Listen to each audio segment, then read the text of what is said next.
Yeah. Good evening, and welcome to the town work session for the town of Ossining for August 19th, 2014. Hard to believe it, August 19th. Please stand for the pledge.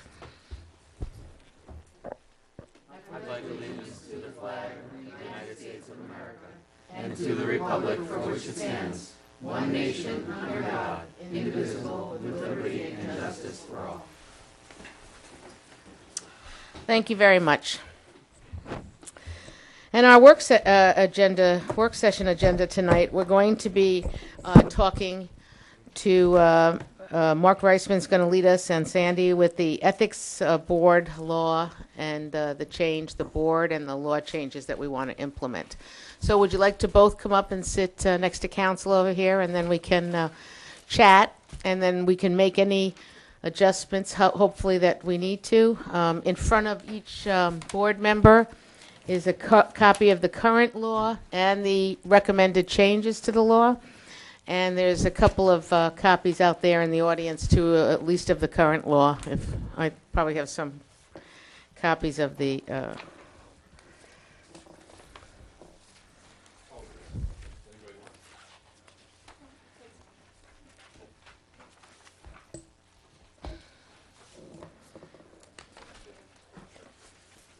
Mark, would you do me a favor and just put these out on the chair? These are both together, so in case anybody else wants one. So I want to thank you guys for Sandy and Mark and also Stuart, who couldn't be with us tonight. It is the middle of the summer, so I'm glad at least 2 out of 3 could be here tonight. And to just give you a little history, the current ethics board consists of 3 people, two attorneys outside, and then one of the attorneys, which Wayne used to be on the ethics board, and now Mark is. And one of our big suggestions is that the town attorney, whichever town attorney it is, becomes the liaison, and the board is consisting, and I don't want to steal your thunder, but the board will consist of 5 members, and they don't all have to be attorneys either. So it's so we're going to give it over to you and let you go to town on it. Thanks. Sir. Thank you. So anyway, You have to talk into the mic. Sure. Can you hear me? Everybody can hear me? Sure. As long as Matt can hear you and the audience. Okay. So last month, Stuart gave a presentation. Yes, he did. A great where job. he laid out point by point how the amendments will look.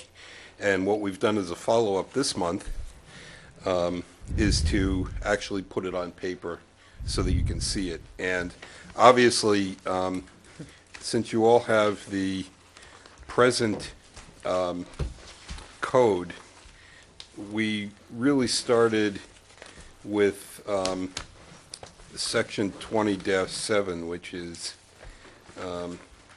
several sections into the existing code.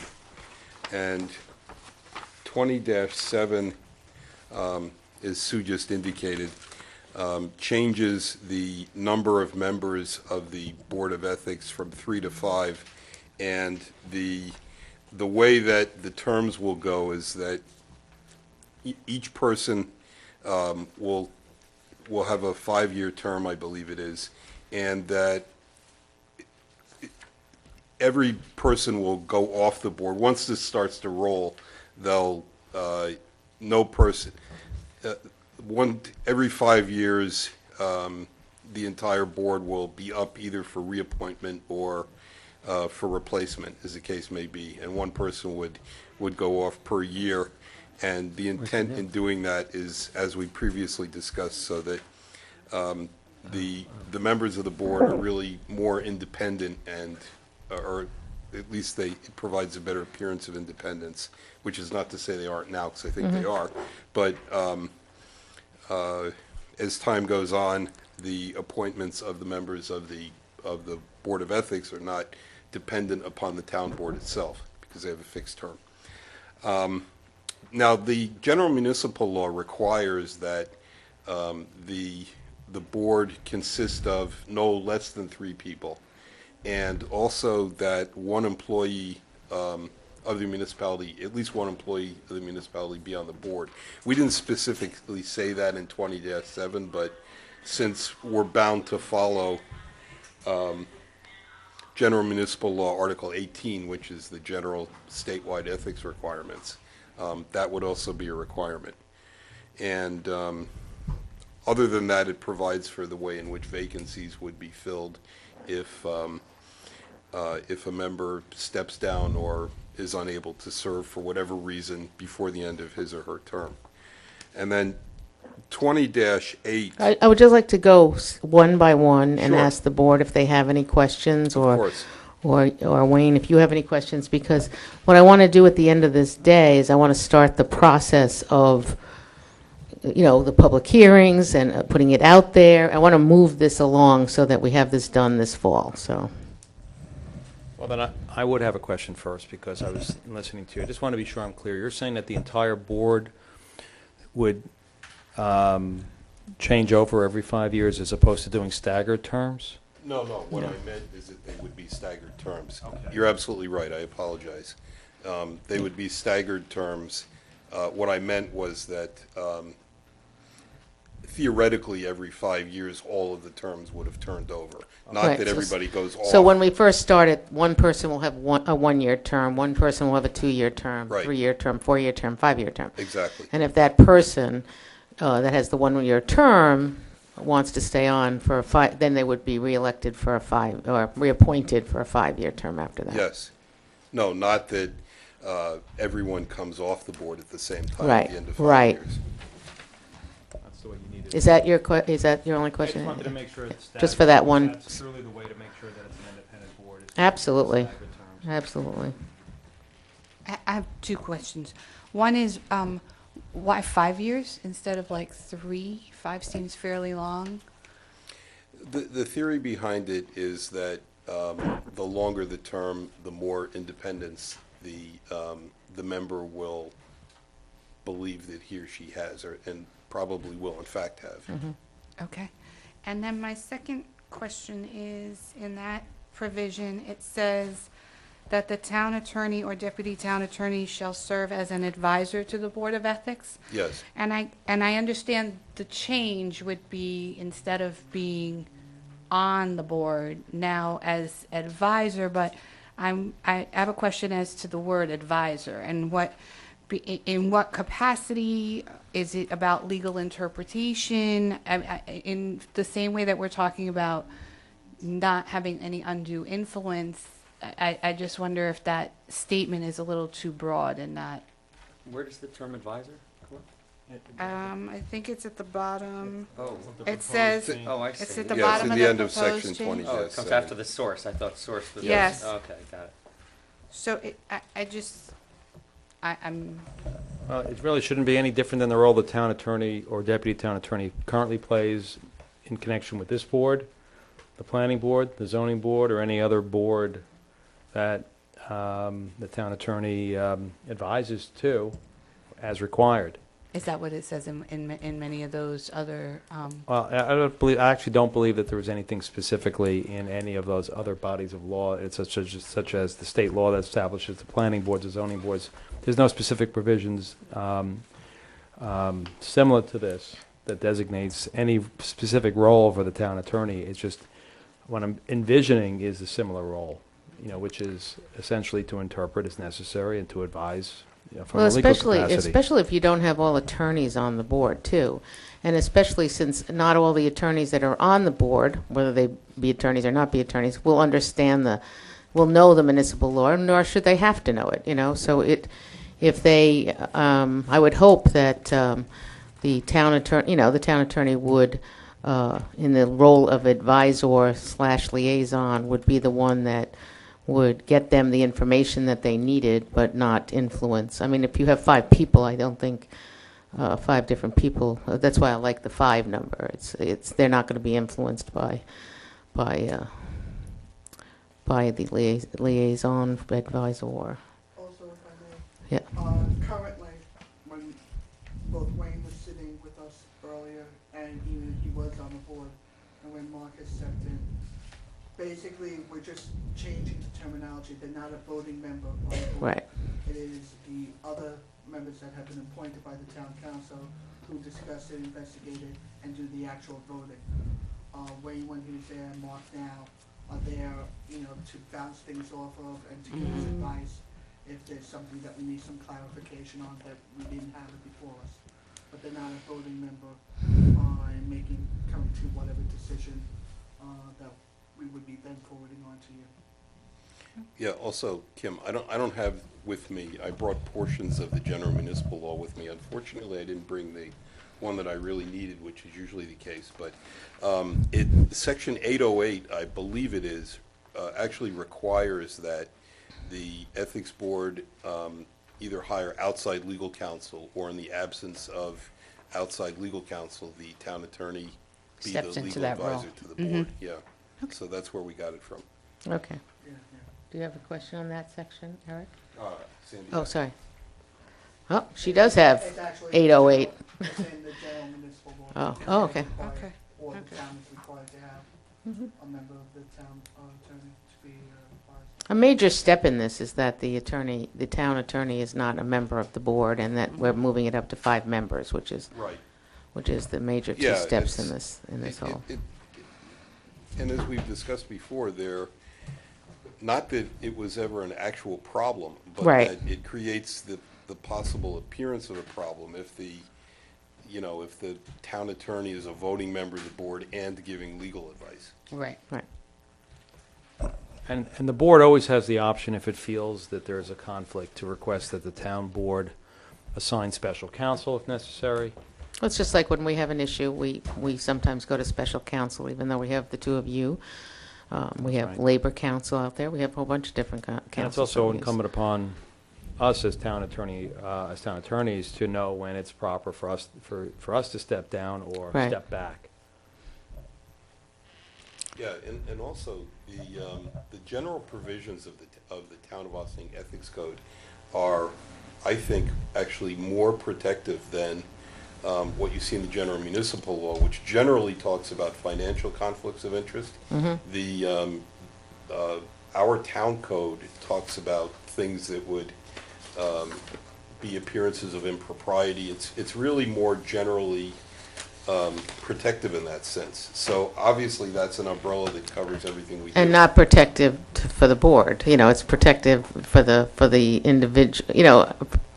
That would be where, Erring on the side of being more ethical. That's what I- Exactly, right, that's good. That's what I Yeah. meant to clear. Eric? I have a couple of questions. One is, didn't we have some discussion about at least one member would not be an attorney? Or no? I don't think so. Yeah, we did. Did we? Mhm. Just one member. Yeah, I was thinking then maybe at least 2, right? Yeah. Yeah. Actually, it was last time when Stuart was with us, yeah. Yeah. We did this. Right, so I would say that. Three could be in 2 months. At least two non-attorneys. Do you think it's appropriate to, Mark, do you think it's appropriate, basically to tie the hands of future boards in terms of who they can appoint and not appoint? Yes. I don't. does, apparently. Well, they can change it if they want to, too. Honestly, Let's I remember, right? don't think so. If the board doesn't want an unduly large number of lawyers on the board, then just don't appoint them. That's correct. Right. You should be looking for the qualified person, not necessarily if they have the board degree behind them or not. I think a lot of non-lawyers would think that lots of lawyers would be unqualified to opine on ethics. Speak for yourself. Well, to quote Stuart, you put 5 lawyers in a room and you get 6 opinions. That was his comment last time, which was pretty funny. It made us laugh. But yes, It was one of the discussed, things, I thought yeah. we reached a consensus on it, so Yeah. I don't want Oh, to okay. necessarily rehash the issue if it's not a good If- idea. No, no, We no, don't have to it's- do it. In this particular, in the first five group, we wanted to be at least, at least, you know what it is you want at least one, if you has to see what kind of pool you get too of applicants too, because But that's do the you other want to key. put that into are we talking about putting that into the provision or just how we want to choose it? No, you should put that at least, especially this first time, so people feel comfortable applying too. You can always change it later. It's a living document. So if we put in, do you want, I think we had said 2, right? 2 is fine, I think, but I believe that it would be necessary to say at least one Okay. 2 would be fine with me. I think So at least, it's ethics. Let's say you know, at least one. People are I just want ethical whether people- they're lawyers or not. And we have spoken about that because we have gotten a couple of people in that are not lawyers that have shown an interest in it. So when we do the interviewing process for this. so you want to say that at least 2 members? Or No, at did you least say one. At least one Yeah. member Yeah. of the first group, or? Yeah. Okay. Oh, yeah, then see how it goes with that, you know? Okay. And what else? You have here that it would be a term of 5 years from the date of appointment. So do people who are already sitting on the board, where their appointments sort of restart on a date certain? Like, shouldn't you have, like, on the, you know, on the first day of September of each year, instead of on the date of appointment? I mean, let's pick an arbitrary date. Well, it'd have to be January 1st, so. Okay, well, Yeah. whatever the date may be, so that the date of appointment, I don't know, just so that there's some set time that position will turn every year.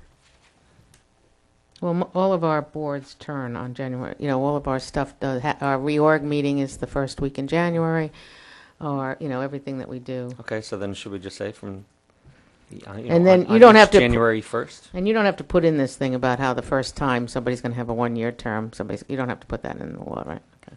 I think you do have to put it somewhere, because otherwise, if the law says specifically a 5-year term, you have to provide for the initial appointed board Okay. having, you know, terms other than 5 years. Mm-hmm.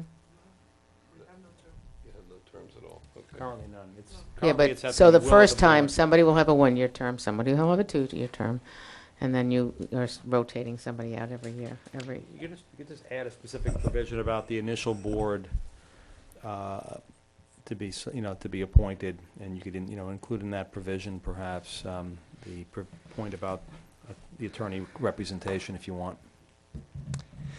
And then my final question is, do we need to provide for resignation and/or removal? For example, if somebody misses 9 consecutive meetings that are duly called by the board to meet and discuss an issue, or I just picked that number out of thin air, shouldn't there be some method to remove, whether it's just at the pleasure of the board or, for cause or anything, just so that there's a mechanism to remove?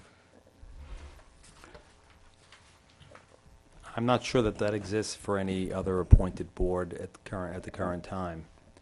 And also, if we're trying not to have them be undue influence by having all these staggered terms in 5 years, then putting something like at the pleasure of the board. If you have a board who just dislikes somebody who's being very ethical on the board, then that's going to be a Okay, problem. so nix that, but if somebody fails to show up for 3 years, do you have to let their term expire 2 years later when the seat is Well, technically that's- filled but nobody's showing up? That's part of the part of having 5 members instead of having 2 members and the town attorney. So you can have a quorum, you know? Right. I know exactly I what don't you agree mean, with but- that approach. I think you want 5 people that show up, and not a board that's so big that 3 people can never show, so that at least you have, 2. I don't know. How about something, just think you how should be able about to some remove people who sentence are about, not showing up.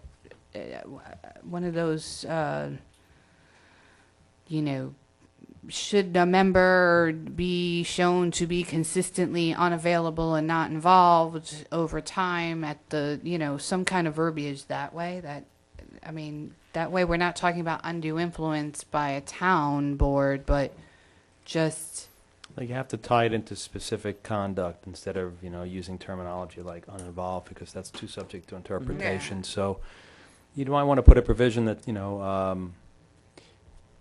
failure to attend 5 consecutive meetings, but what if there's an illness? I mean, that makes a person unavailable. but- barring a medical. Well, I'm just saying that, So, yeah. So Yeah, I'm yeah, just there throwing you it out there. I think there should be something that doesn't leave the board potentially without Uh, a member for a full 5-year term. I will tell you on the Board of Assessment Review, they don't have anything like that, but what happens is every year they poll the group. And if someone doesn't think that they can fulfill, and it's an internal poll too, so there's no influence of the board. And, because there's peer pressure too. There's like, oh my God, I'm busy, you're busy, everybody's busy. So, and then you don't have that. You don't want to get that. It's funny, Sandy, you and I have looked, Stuart looked over several codes. I don't think in any of the ethics codes we've seen And some anything. which are detailed down to every iota of everything that you could have imagined. Yeah. They don't have that one. Yeah. Well, maybe they missed it and we got it. In Westchester County, the gold standard, if you want to call it that, for the most detail-packed ethics code is Greenberg. And I don't remember seeing anything in their code about political view. Yeah. Okay. But if the board wants to put it in, we'll obviously. But it has to be something that it almost has to be that the ethics board monitors themselves. I think what you guys suggested the other board does would be, because all of us are there to serve a purpose. Right. If someone is not bearing the weight, I'm sure a discussion will be held internally among all the members, maybe with guidance from the town. And then if somebody did leave, then someone would be appointed to their unexpired term. Which is Yeah. provided for in this new.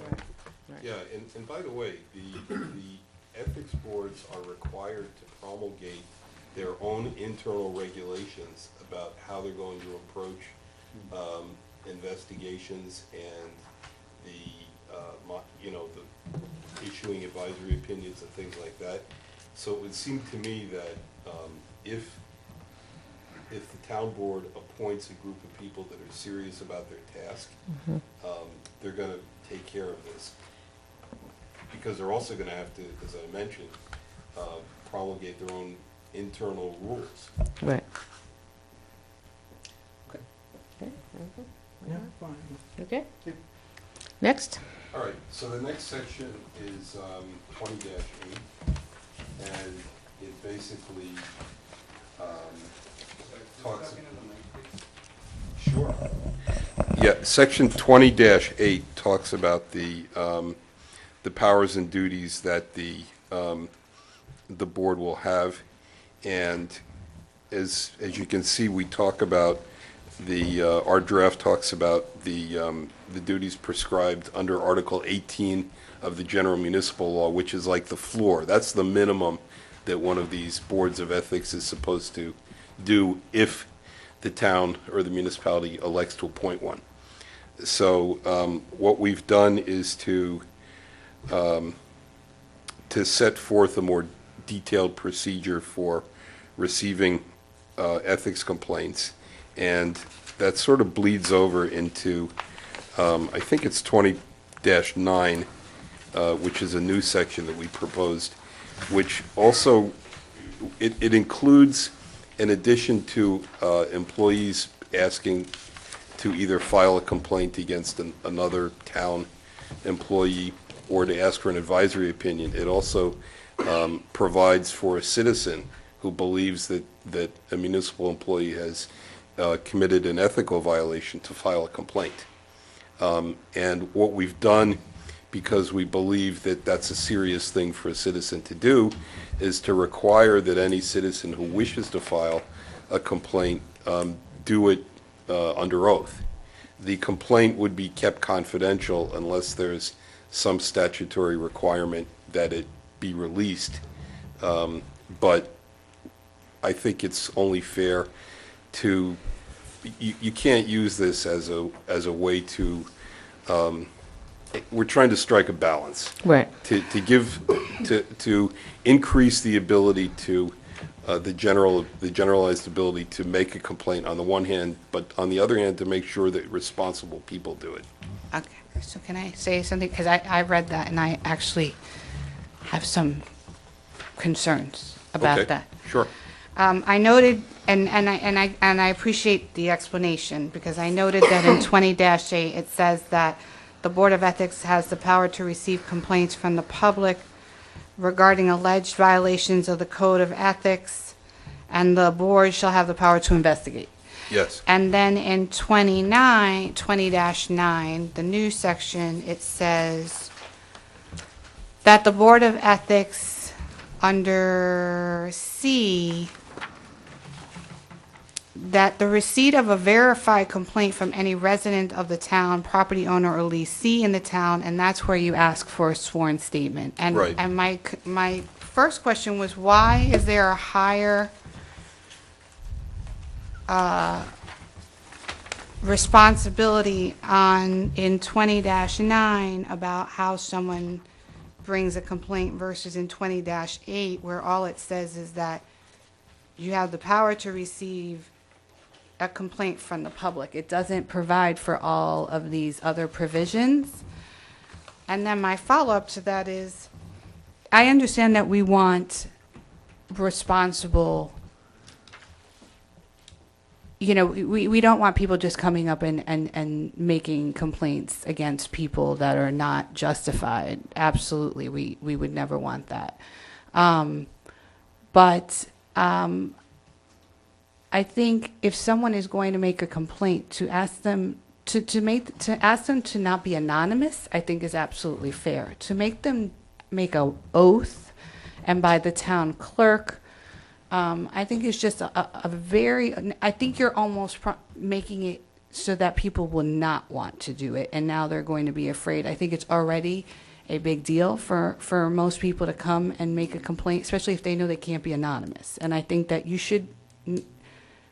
can't be anonymous to the person you're making the complaint against, probably. Maybe we can have that provision.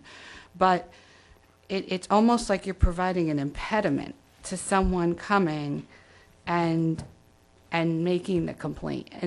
And what if the person that they want to make a complaint against is the town clerk, who's supposed to be giving the oath? I mean, I understand. I'm just throwing it out there. It just concerns me that we're almost making it too difficult. Okay. Currently, it's not even allowed, so I think Yeah. it's better Right. than we have. Yeah. Well, but I And mean, it's very important in this day and age, and I just want to make my statement. It's very important in this day and age, we were talking about this before, where people have a little bit of information, and, and people throw things against the wall, and if they stick, they stick, and if they don't, they don't. But I think it's important that we allow residents, business owners, whoever, to be able to make a complaint. But an ethics complaint is such a big deal that it should be that you have to do something that shows that you're serious about doing that complaint. I think it's very important myself. So also in response to your question, Kim, Section 20-8 and 20-9 are really meant to be read together. So it's not, when we say public, and you're right, maybe that could be clarified a little bit in the language, in the verbiage. When we say public, we mean, in essence, public is defined in 20-9. And also, so that would be any property owner, business owner, lessee living within the confines of the town of Ossining. Also, just keep in mind that the Board of Ethics would only have the power in any circumstance to investigate and recommend, not to take any action other than that. The recommendation would go to the town board, and then the town board would ultimately decide what to do. But as I mentioned before, the verified complaint is not intended to, in any way act as an impediment. But it's like anything else in certain kinds of litigation, or if you're going to file a criminal complaint or anything else, people who do that frequently have to do it under oath. but the board doesn't really have the power, I don't think, of oaths. And I still think that I hear what you're saying, that no one can do it now yet, and we should absolutely provide the avenue.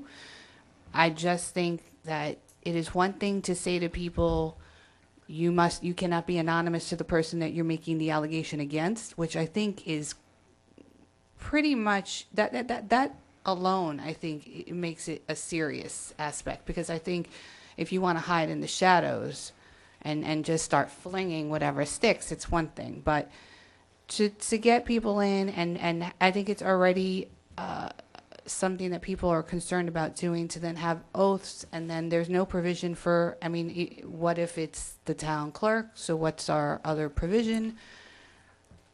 But I think that the Code of Ethics generally would cover that, because if it's a complaint made against the town clerk, the only thing that the town clerk's office would do in any event would be to accept the complaint and then refer it to the town board or the Board of Ethics, as the case may be, and then the clerk would no longer be involved. But then that person doesn't have to do an oath.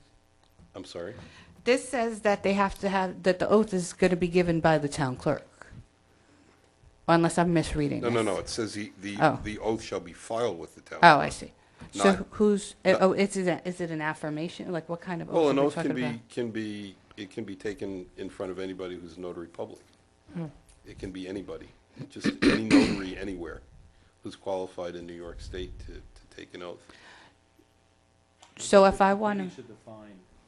no, but if I want to make a complaint, then I have to now go to a notary somewhere when I write it? 90% of everything we do right now has to go to notaries, so it's like, you know, I mean, there are available, they're in the clerk's office, so if they said, do you swear to this? If and they say yes, then they sign it off and they do it. But I think people have to take responsibility for what they put down on paper. There's actually a provision, I think, in the CPLR where you can, if you have a philosophical problem with doing something under oath, you can affirm it under penalty of perjury. So you can actually do an affirmation in lieu of Right. a sworn statement in front of a notary, which, as far as I'm concerned, would be the same thing. We could say oath or affirmation, if that would assuage your concerns. I think the issue is whether or not the average citizen is going to understand exactly what has to be, how they go about doing it. Right. So, I mean, I would. Well, maybe make it just a little I was just opt for plain English and. plain English, yeah. All right, I think we can do it. Do you have anything?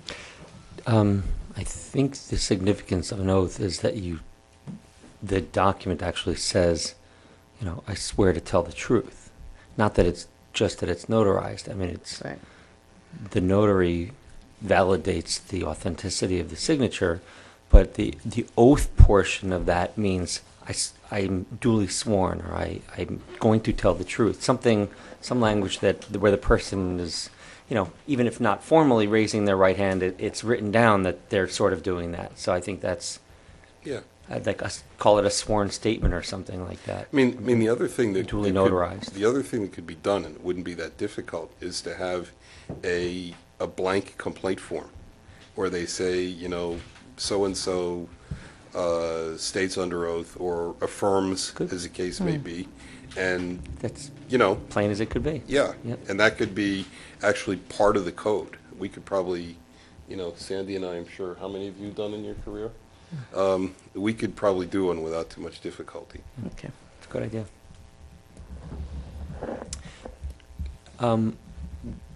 I assume that Article 18 of the general municipal law provides for confidentiality. Yes, generally. And we have it in section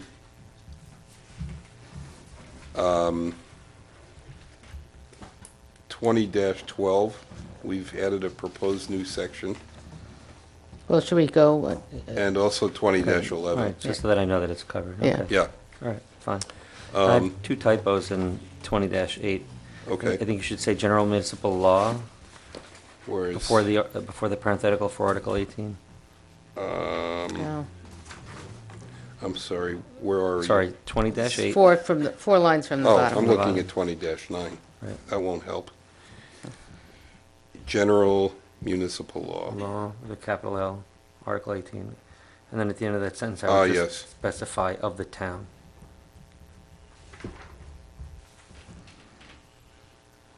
And, I'm sorry, where was the At other the one? very end of that sentence, it should be ethical conduct of municipal officers and/or employees of the town. Yes.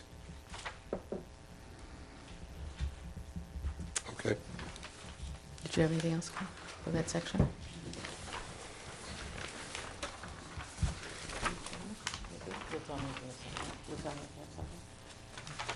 Okay, go ahead. The next section is 20-10, which is a proposed new section. And it basically indicates that,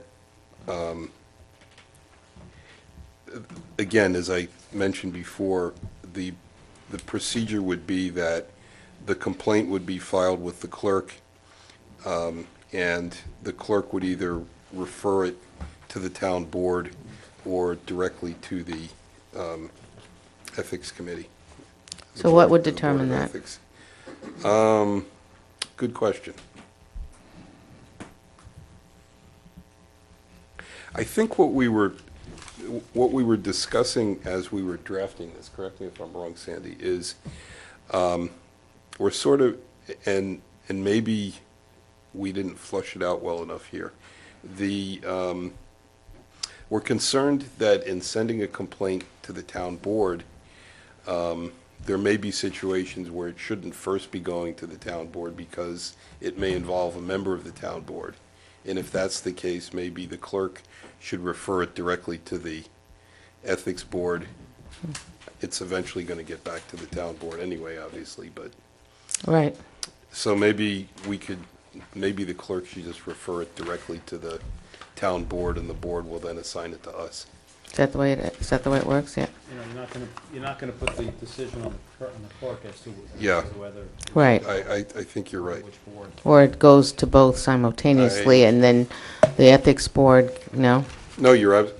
think, That might be a good idea. Yeah, because Goes then it- to both at the same time. Because then, a short meeting of the ethics board could determine whether it's even, something that you want to take up or not, Because you remember, you're an advisory board, too. You're not just, yes. Yeah. Actually, if you look at section 20-08, at the very end, I'm sorry, it's 20-9. At the very end, right before section 20-10 begins, there's a procedure which requires the clerk to transmit copies of the complaint to the town board and to the members of the Board of Ethics. It's So- very similar to the way you do a FOIL complaint, too. It never just goes to the supervisor's office or to the town board. It goes to the town board, the department head, as a list of people, and it always goes to the attorney, too. So, Right, so I think if you read 20-9 together with 20-10, it makes more sense. So we're going to ask you to just bring this back to your little group Yeah, and make it more everyday man, readable. okay. Does anybody else have any questions on 20-10? I have one. That might be a little nitpicky, but at the end it says the due process rights that shall take necessary steps to ensure that each individual's rights to due process are protected. And Yes.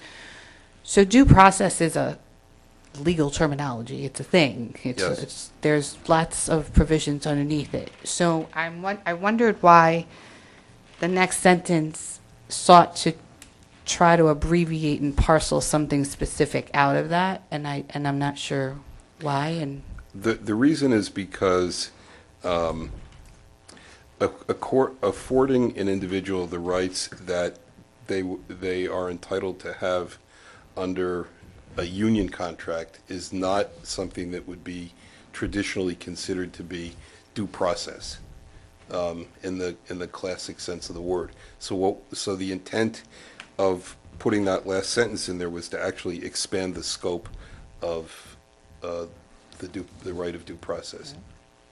Good. Eric, do you have anything on that one? Nope. Okay, continue on, young man. Okay. 20-11. That is one of the confidentiality provisions that we were talking about. Now, the reason why Article 7 of the Public Officers Law is quoted in here is because obviously that's the Freedom of Information Law, and generally speaking, with exceptions, government and public records that are not considered to be judicial or quasi-judicial are something that the public is entitled to see. Foilable. Right. I think that with respect to an ongoing investigation of a Board of Ethics, if somebody tried to foil what was going on before an opinion was rendered by the board, that would not be foilable. But you know, there are always limitations to what you can withhold when you're a governmental agency. So that, in essence, is 20-11, and 20-12 is very similar. Simply, we actually could put those two together, but for some reason we didn't. And then, are there any questions about either of those? I remember when these were taken out of the Village of Ossining Ethics Code, and Yeah. I remember when that was put together. It was like 2000, maybe 7, 8, and it was very thought out by and so that's why we encouraged you to use some of the parts of it. So Yes. and it's been used. Yes. It's been tested. Can I ask, there's something in here that I don't understand. There's something about redacted advisory opinions. Under what circumstances would an advisory opinion be redacted? And if this is all in confidence, why would you need to do that? Well, an advisory opinion is obviously, by definition, simply a legal opinion. Right. And it's not necessarily a classic legal opinion because it's coming from a Board of Ethics, not from an attorney, but there may be certain things that are legitimately sensitive about the information that would be contained in the opinion. I tend to agree with you. I'm not sure that there would be a circumstance where it would be necessary to redact the opinion, but I guess it's in there just to be safe and protective of the person requesting the information or the opinion. Now, first to say, I'm not an attorney or anything, but I think some of the, and I don't know if it was perfectly written here or what, but some of the information inside of that advisory opinion, such as should somebody's social security number be there, somebody's phone numbers be there, you can redact them. Yeah. So, it might be information within the advisory, not Right. the advisory itself. Exactly. Yeah, I think So- that's what it was always meant to be, and maybe it's not written perfectly, but that's, because there is definitely some information when things are foiled that you do not submit to the public, because freedom, it's a privacy law. Right, I have in my mind a redacted advisory opinion is an Being the whole advisory thing. opinion that's Yeah. filled with black, and then you can't see anything Well, then because we it's would been use a lot redacted. we'd use a lot of magic markers. Yeah. Well, So maybe we could word it a little bit, items in the opinion or something like that should, Well, I can address that by saying this. I think many of us have, well, I keep talking like we're all lawyers, sorry. As an attorney, I've had a pretty extensive experience in foiling documents, and even things like documents that are submitted to police departments frequently come back with a lot of black marks. And the black marks, as you mentioned, tend to be personally identifiable information. The address of people making complaints, certain details of that nature. So So redaction by its nature is not necessarily a bad thing. It doesn't necessarily mean that somebody's going to be, taking undue liberties with the black marker. I can certainly remove it if you think you would. No, prefer it. because I want people to know that you can redact some of the information. And what happens sometimes is I've been on the other side of a foil where where people redacted, say, Social Security numbers, and somebody who says you can't redact that. I say, oh, no, you have to. When it's coming out of there's certain things that are in personnel files that you just cannot do that to the especially when you're just giving an advisory opinion. Well, and to the point, you're actually required by law now Yeah. to redact Social Security numbers, dates of birth, in some circumstances, people's addresses. I'm using Social Security because I know that's one that is just not out there anymore. I mean, where in the 20 years ago, you would walk around and give your Social Security number for everything, but nowadays with theft of identification and stuff. So that's remember- really what that was Yeah, meant to be I about. can't remember if it's the general obligations law or the general business law. One of those statutes absolutely prohibits the dissemination of Social Security numbers. And for example, in litigation papers, as one example, if you've got a document that you've legitimately acquired and it's got a Social Security number on it, you have to black that out. Yeah. So, There's a tremendous burden on any person or business person or any entity that accepts a Social Security number to protect that information at this point. There could be liability, as a matter of fact, if you don't properly protect that information.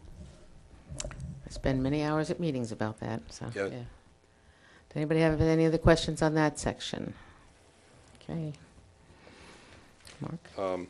So we've suggested, it's under our numbered item 7 about the method of dissemination of the copies of the Code of Ethics. Basically, that when somebody first becomes employed by the town, they receive a copy of the Code of Ethics and sign a form acknowledging that they've received it and that they understand it. And they obviously be given a certain amount of time, say 20 days from the time that they receive it to turn in the form. You don't want people to say that they understand something if they haven't read it yet. But there should be a limit of time, of the amount of time in which they have to do that. And then if there's substantial amendments to the ethics code, everybody would get a redissemination. And the general municipal law requires that the code be publicly posted within the municipal building, so. Well, there'll be so many different steps we're going to take now. We're going to, of course, at the end of this whole process, every single employee will get the code. They'll have their X amount of days to review it and get the signed document back to the office. It'll be posted everywhere, but even because it's going to be a local law change, there'll be public hearings on it, and there'll be. I want to thank you for the work that you did on this, because I think it's very important to have a good, strong ethics law that people can participate in, such as the public, and but that people know we take it seriously, and they can take it seriously if they have an issue or they have a concern out there. I agree. I do have a question on it, though. Sure.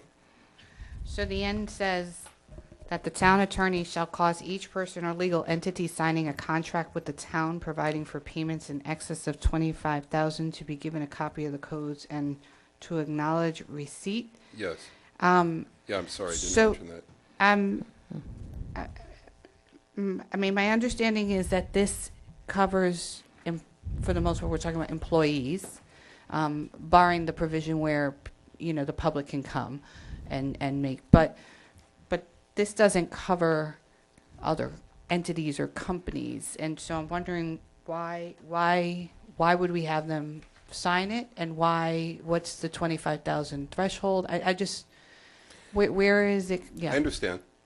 Well, whenever you're going to in a situation like this, it's relatively common to have a monetary threshold requirement. So, for example, in the general municipal law, there's a requirement that municipal officials, whether they're volunteers or on the payroll, cannot implicitly or explicitly solicit gifts that would be of a value of greater than $75. I think if they're knowingly either doing it or creating the impression that they're doing it for the purpose of affecting in a significant way the work that they do. So $75 is a threshold for that particular statute. I don't really know why, frankly, it just is. When we were doing this, we felt that people who are going to do business with the town should be aware of the type of ethical requirements that public servants are working under, and that a threshold of $25,000 would be fair. I mean, it's high. I just don't.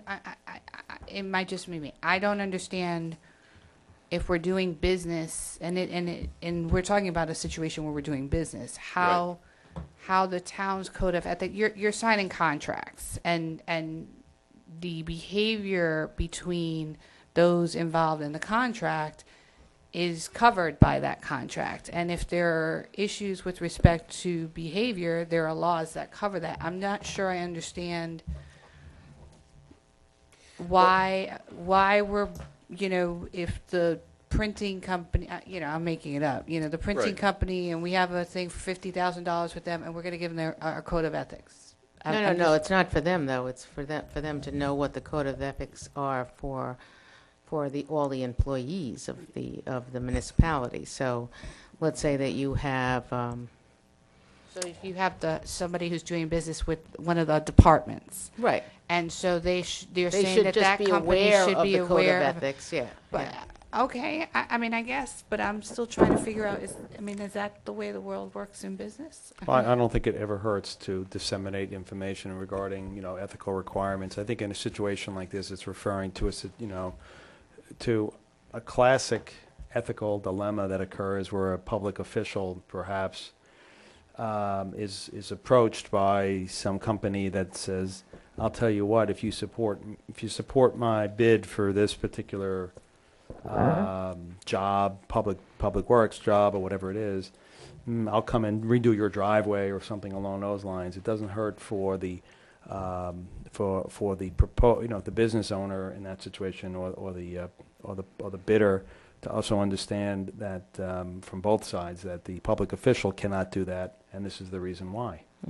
And it just goes back to, and I think probably every administration that takes over the town, first thing what we did was in January of 2012, we sent everyone the procurement policy. And we said, just in case, we'd like you to tell us that you received this procurement, and say, I'm reading it that way, and I could be wrong, but just in case you don't know what the procurement policy of the town is, we want you to sign this paper that says that you understand it, so that when I don't pay your invoice, because you didn't follow a requisition, and you didn't get a purchase order, and, you didn't give a bid price in, But so. that makes more sense to me because that's a process. So and that's important to their process. I'm not quite sure I understand. How I think the it's intended to discourage perhaps third parties from perhaps putting a public official in a situation where it might be a potential. I mean, obviously, it's always incumbent on the public official to make the right ethical decisions, but you're also it's not a bad thing to discourage a third party from making either certain offers or taking certain steps that could be misinterpreted from an ethical standpoint as well. And we believe that providing them with a code of ethics for somebody who is going to do such a thing, that's the thing that's going to stop them. Well, I think we're giving them a heads up that we do take. I'm reading it as a total non-lawyer, and I read it as, here it is. Sign this piece of paper so you understand what our code of ethics are, and if you have any. So when something does come down, or if, God forbid, and I don't think anything is happening, but that you understand that this is the ramifications. This is, But do you think they had codes of ethic in Yonkers? well, that's part of the reason we're not Yonkers. Well, I also think, first of all, so that it's not an unduly burdensome requirement, keep in mind that this would only be required for contracts which would have a minimum price of $25,000. That's number one. Number two, whether this sounds naive or whether it doesn't, it's not necessarily that people, there are some people who will do whatever they're going to do regardless of what piece of paper we give them, number one. Number two, there are people who may not actually know that that what they're considering doing or offering or suggesting to a public official is wrong. There are some people who genuinely may not know that. Well, because And- it might be the norm someplace else. Right. And you can laugh about that, but in different parts of the world, there was a federal statute passed several years ago because U.S. companies were bribing public officials in foreign countries. I forgot what the name of the statute is, but I'm sure you know what the statute is. I know what you're talking about. Yeah, and there was in North Korea, there was all kinds of bribery, not North Korea, South Korea, of one of the presidents at the time, and some U.S. companies were eventually prosecuted for it, and it was the inspiration for a federal, I think it's called the Foreign Corrupt Practices Act. So what was considered to be simply an accepted way of doing business, say 30 years ago, is now no longer permitted and is actually illegal. But until people understand that, it can be difficult. So that's the reason why we put it in there. I do. Believe me, I believe that there are people who do things that they don't really get, or that people are still practicing things they shouldn't do. But Right. Oh, I that's, just- of course there's going to be, yeah. And sometimes it's just good to remind people. Again, there are some people, I'm sure, doesn't matter what you say or what you hand them or what you ask them to sign, and they're not going to do the right thing, but at least they've been given notice. Do you have anything else, Eric? Yeah, I do. A couple things. Just on this last sentence about in excess of $25,000. Your point here is that the purpose is to alert any entity doing business with the town of the obligations of town employees to be ethical? Is that the purpose of D? Or are we, yeah, is that the purpose? Well, I think it serves a wide purpose. That's one of them. But it's not to hold the private contracting entities to our standards, is it? No, it's just to alert them. Yeah, so I I think... read it that it's to alert them. I would say, though, because it almost sounds like we're holding private entities to the town's code of ethics. That's how I read it initially, and after your explanation, I understand that I think I understand that that's not what it means, but I still read this and I don't see how somebody being handed a code of ethics doesn't think that they're being told to comply. Well, I guess that to the extent that they have an obligation to not do something that would cause a municipal employee to violate the code of ethics, they are required to comply, if you want to look at it that way. But what's the enforcement mechanism if they breach that obligation?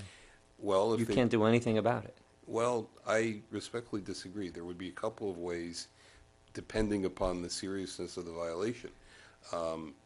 The action could be referred to a district attorney's office, and obviously, if an employee was involved in some type of serious ethics violation, then the town board could take action against the employee, and I believe it's under the general municipal law.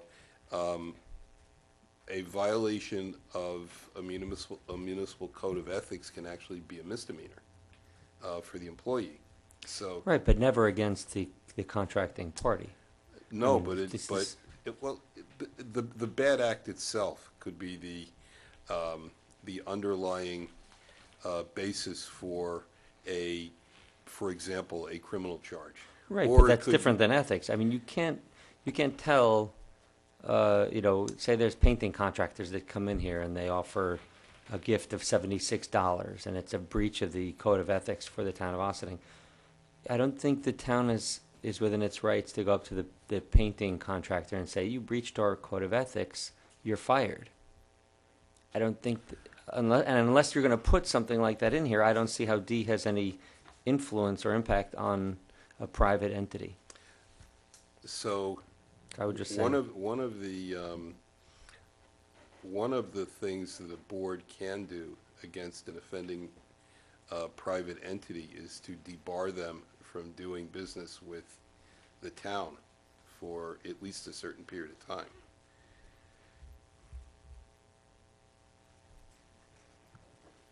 See, I personally didn't think that it would be perceived that that this code would be interpreted to require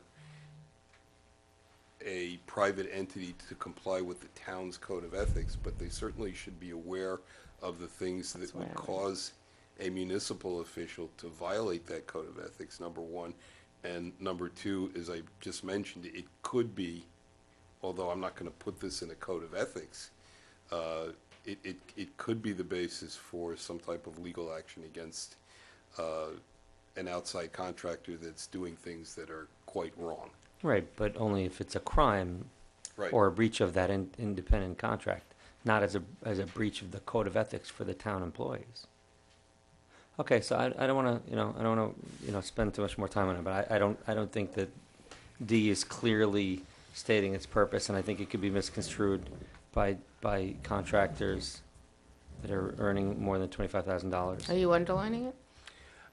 Yeah, I'm underlining it just, So you can rewrite it possibly? Or Because to to- me, and again, I'm not a lawyer, so I'm not, what happens is you sometimes read these different sentences and you think of different situations where this would be relevant, that you would want to, I said, I'd love to give this to so-and-so, because then they know that if we walk in the door, because we're questioning their sales process or their return process, then they know why somebody's walking in the door. That's the way I read it, and you read it, so you read it the way. So I think maybe clarifying the language a little bit might be helpful. But I look at it very similar to the way we did the procurement policy, where we hand people a new vendor. This is what it is. If you get something without a PO, you're not going to. It's just, because I don't like to hurt small businesses either, so that's why Right. we were very emphatic about that. No, But within the absolutely. procurement policy, you actually say that if you accept work that hasn't been approved, you don't get that work, or you will not get paid. That's what I'm saying. Is there's actually some teeth to this statement. So anyway, so what I also wanted to point out was here at the last thing, you're saying that you're getting the code of ethics, but really, not to split hairs, but the title of this whole chapter is called Code of Ethics, and then the title of Article 2 is called Code of Ethics, and I don't think if you're going to be handing something to the contractors that they need to know how many members sit on the board and what the Right. what the duties of the board is. So maybe the clarification that what's being handed to them is the Article 2 Code of Ethics that includes the conflicts of interest and standards of conduct and penalties for offenses, but not necessarily the Board of Ethics and the administration and the appropriation of That I funds. agree with you, yeah. Okay, So just That- a little that- clarification there. that's certainly a good point. Any other questions? Okay, so next steps are, let's bring some of that language down to where it's regular, everyday person language, so we understand it, and I like that idea of giving them a sheet of saying, listen, we changed it's like having each employee sign it. We changed our code of ethics, and this is the way it's going to be. So please, we just want you to know about it, and again, that's the way I read it. But I do want to move this along. So you want to do one more round, and then One more round, and then we draft go- the local law. And then we draft the local law, and we start the public hearings, and we move on it, okay? Yes. Is that fair? So mid-September. because we only meet every 2 weeks, so mid-September, and then, okay? Yeah, but I just want to separately say thank you guys. Oh, my hope God. You don't, hope you don't feel Thank like you're you. being grilled here at No. all. It's just intended to Thank for the you so group much. collaboration. That's all. I don't feel that way at all. I Right. mean, you know, you're His gonna hair have was to- straight when he walked in. And I had more of it. No, I mean, you know, look, I understand. You know, you're going to have to explain this to the public at the public hearings. You have a right to ask questions. Yeah. you. And we want to Thank make you. sure that the employees understand where it's coming from and Absolutely. how it's beneficial to them, it's not, you know, a wrist slapper. Okay, thank you, thank you, thank you. Thank you, Sandy, thank you, Mark, And thank you, Stu, who's not here. Thank you, Stu, who's not here. and Stu, who's not here. Okay, our next item up on the agenda is the Ryder Park, Briarcliff Little League batting cage proposal update. How are you? Good evening. Good Coleman evening. On behalf of Briarcliff Little League, thank you for letting us speak again in front of you. We are here because we would like to have an installation of a batting cage on the tennis court that is located at Ryder Park. That is an enclosed facility, and it's already there. It's already an eyesore. This would enhance it and would help the park itself, overall park, with all the 3 baseball fields that are out there. So I'm not sure if anybody had the opportunity to go and view what we were trying to present last time. I think we all did. Okay. But are you coming in with a different proposal? The proposal is just basically a batting cage. One batting cage, That's all we want to do. okay. Okay? Mhm. We're not doing a whole big complex. I think the terminology we used last time got a few people, whether it be upset or just curious Right. as to what the goal and objective is, just to build one batting cage on that. So take a portion of the, The back corner of that dilapidated tennis court, well, let's just call it a tennis court, but tennis court. the adjectives are not necessary. Yes, the fence has been fixed, yes. it Yes, was the flagged fence- by, right, Sandy, Right, so it has gotten better. right. Yes, all we want to do is put one batting cage in the back corner of the tennis court Mhm. and call it a day. Machine pitch? No, that was already taken off the table last time we presented. Yeah. It was suggested that possibly having a pitching machine there, and there was a lot of feedback, and we removed that. No pitching machine whatsoever.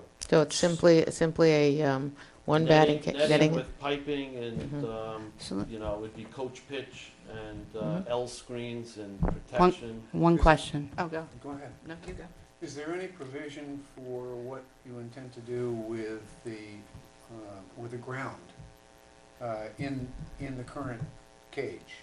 Um, Because there are, as you know, any number of cracks and seams and that sort of thing that present, in my opinion, a possible hazard.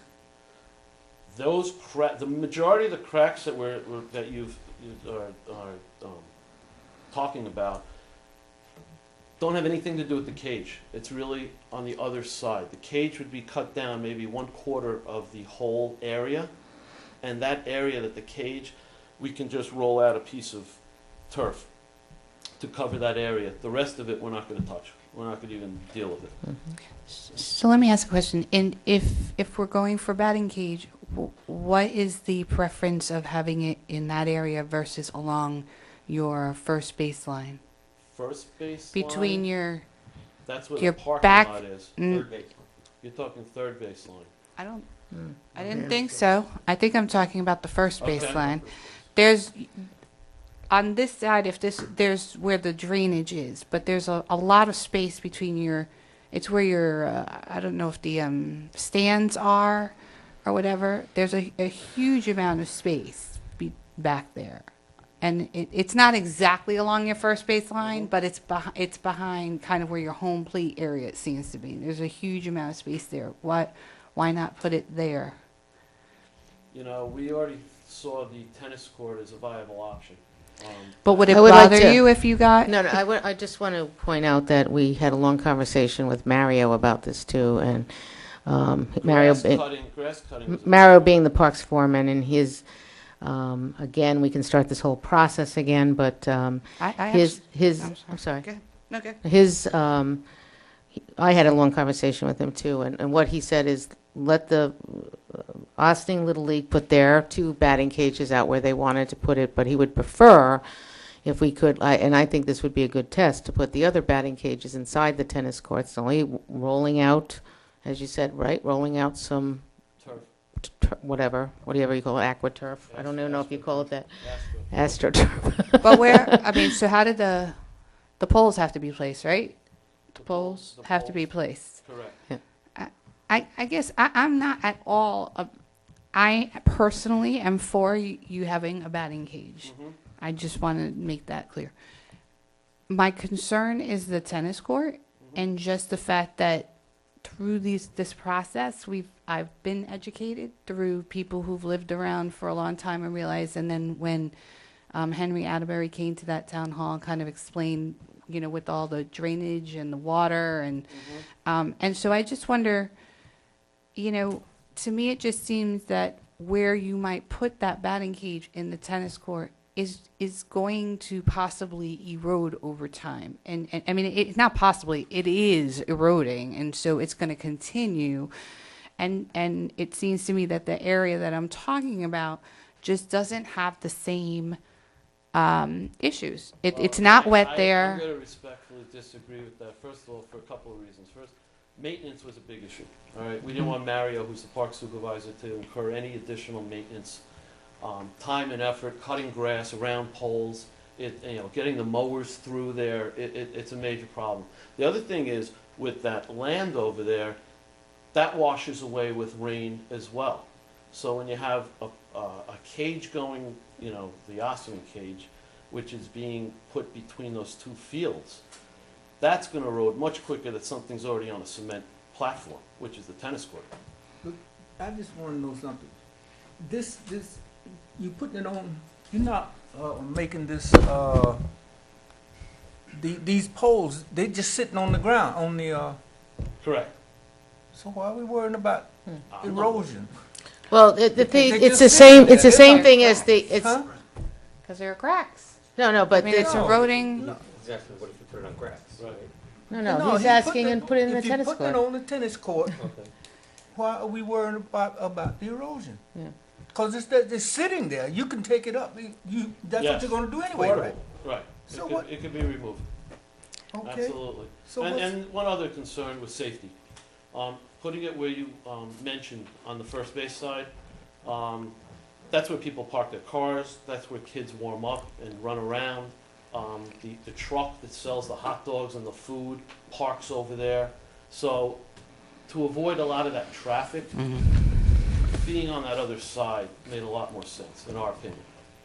So this is what you're proposing. You're proposing to put AstroTurf, am I saying it right now, right? AstroTurf down, the poles down, the netting down, and you only have to do it on one side, because you'll have the fence. It's going to be 120 by 30.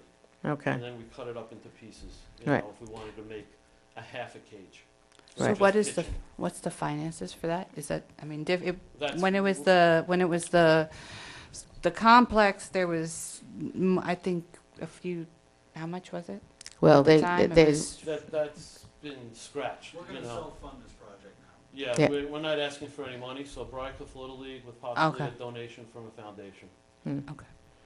so then it would be, for, the way I look at it, then it would be a good test to see if the grass ones hold up, if Mhm. because everybody, as you know, you'll sign a whole contract that we are not responsible for any of the netting. Right.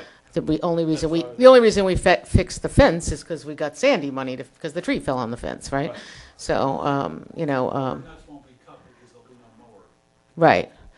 Well, the other nets are supposed to be moved and everything, but, again, We'll see when the time yeah. comes. But that's, I mean, I think it's going to be a wait and see atmosphere, but I- no machines. You'll No be pitching using it, machines. you'll be using it when you're playing games, right?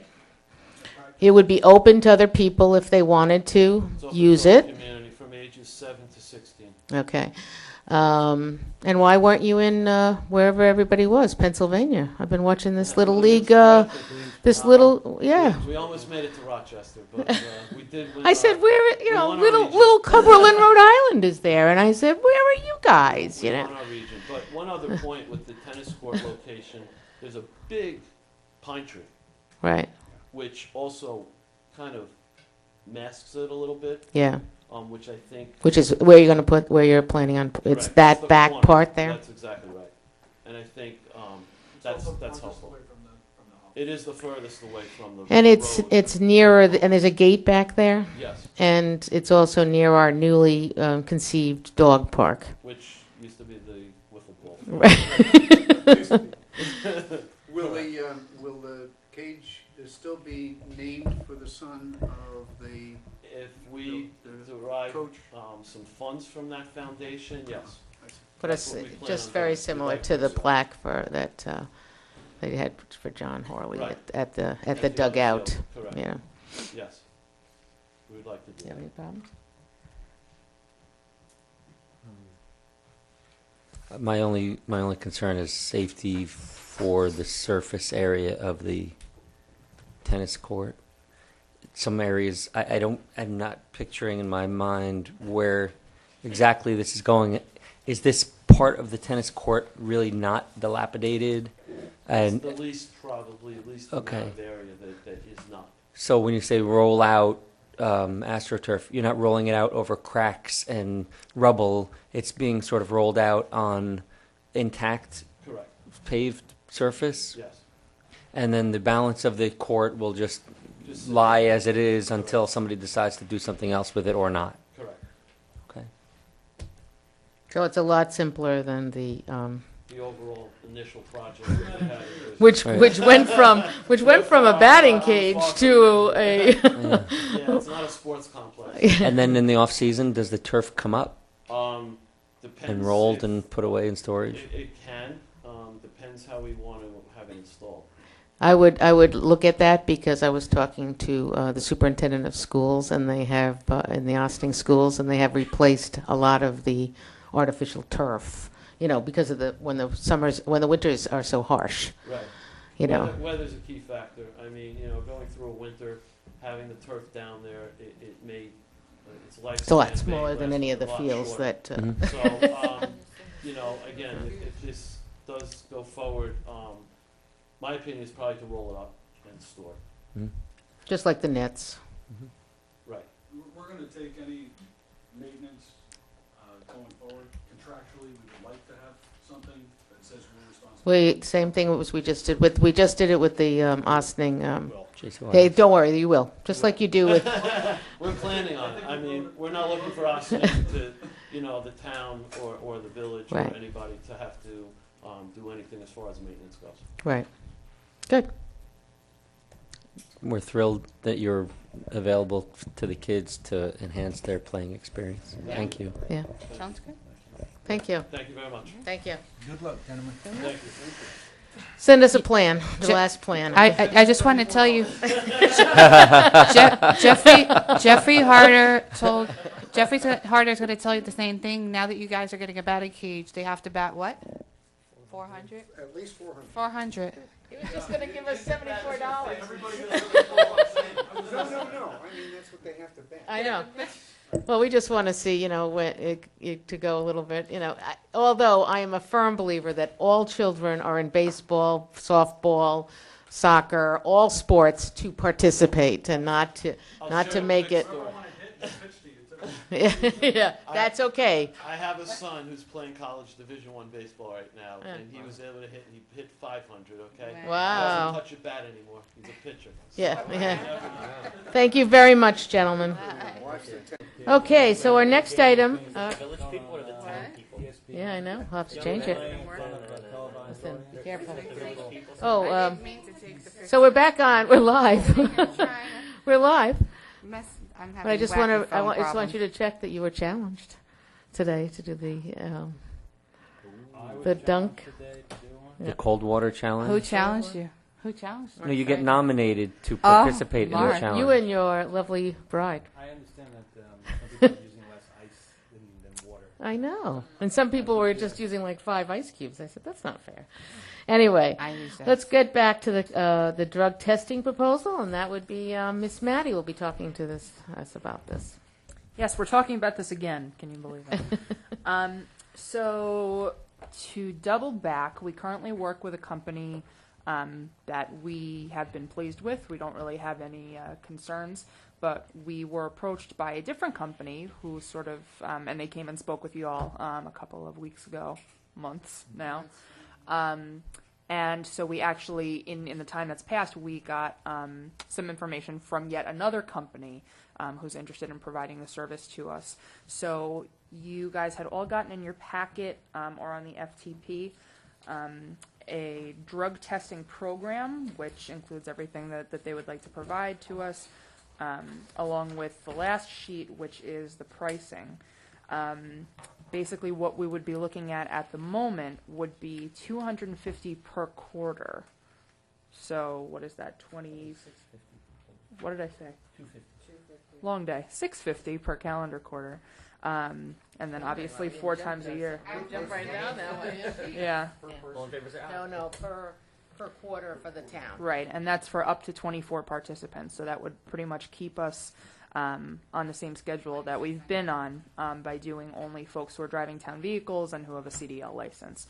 So if we wanted to expand that to administrative staff as well, which we had discussed briefly, that cost would obviously go up per quarter. So I just wanted to give an example while you guys are considering this, that the company we're with right now cost us $725 in total for 2013, $955 in total for 2012, and $925 in total for 2011. So this would obviously be a substantial increase in what we would be paying for the service. Why are we changing? From who we have to what they have? Yeah, the company that we're using right now, like I said, we don't have any complaints. I think the regularity with which we're doing the testing could certainly be improved. I think we would like, right. I think we would like to have someone just sort of review the safety programs that we do have in place and maybe make some recommendations for compliance. Basically, something that was stressed to us was that, especially for the DOT drivers, that making sure that all the T's are crossed and I's are dotted is really, really important. And especially lately, that's something that has been sort of more closely monitored by the state and the federal government. So we really want to make sure that, we think we're doing everything that we're supposed to be doing, but we want just to have somebody put a second pair of eyes on it. And this company that we have right now is not. they may have done it before I came here, but it was basically just the company that had been used for however long, and they come in and they do their thing, and like I said, we have no complaints, but I think we would like to maybe dive a little bit deeper into this, and it looks like this other company is willing to do that for us. Have you met with the company that we have? Our initial company? No. Yeah, so I guess I'm wondering if I'm all for dotting T's. I'm not, but I am. But if we're paying $925 now to go to $2,600 for a year is significant. And my question is whether this company, maybe they can go to a little bit of a higher level. If I don't know that I'm just asking if we've asked them, or It's certainly possible. maybe We've they not go done to that, the no. higher level and they cost us $1,300 or $1,500, but not $2,600. We'll definitely take that into consideration. This particular company that we're talking about tonight came to us on a recommendation from different entities that we deal with especially in the safety realm. So what we'll do is we'll see from what we understand, we need more drug testing than drug and alcohol. I shouldn't say drug, but drug and alcohol testing than is actually being done now, and so that led us to believe that the current company just did it. It was just doing it, and so we'll definitely bring them in and we can talk to them. Can't you check this company out through the state or through Well, whatever? that's why we're on our third company. We did check, we Because did the check. last one, Yeah. so. Yeah, we Yeah. want a company that's proactive and, you know, Right. wants to come to us and say, hey, there's this new regulation you guys need to be paying attention to. We just want to make sure you're aware.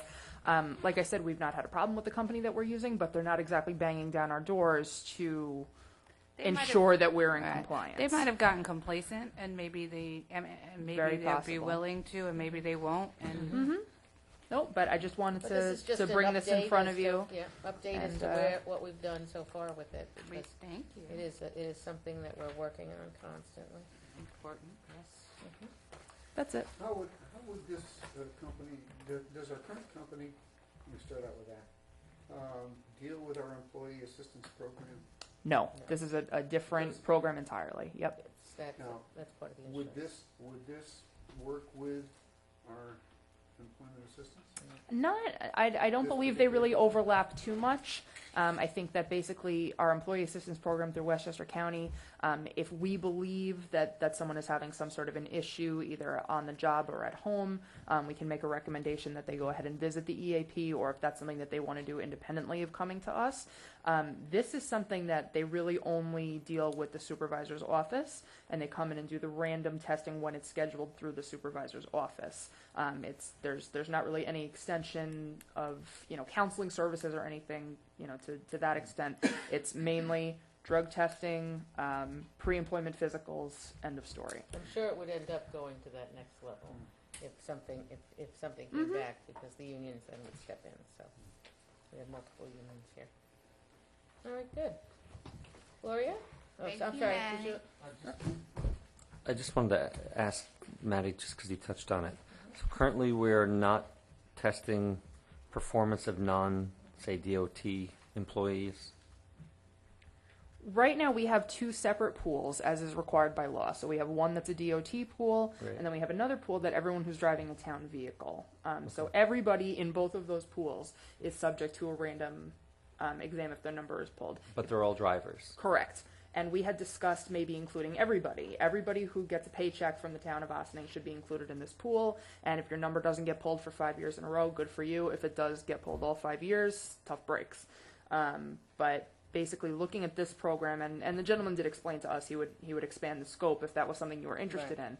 But we basically, you know, we were a little bit surprised by the increase in this number already. Right, so the without- increase does not reflect an additional scope Correct. to non-drivers. Right. Okay. Got it. Thank you. Okay. Gloria, you want to talk about the lien rollover for 2013?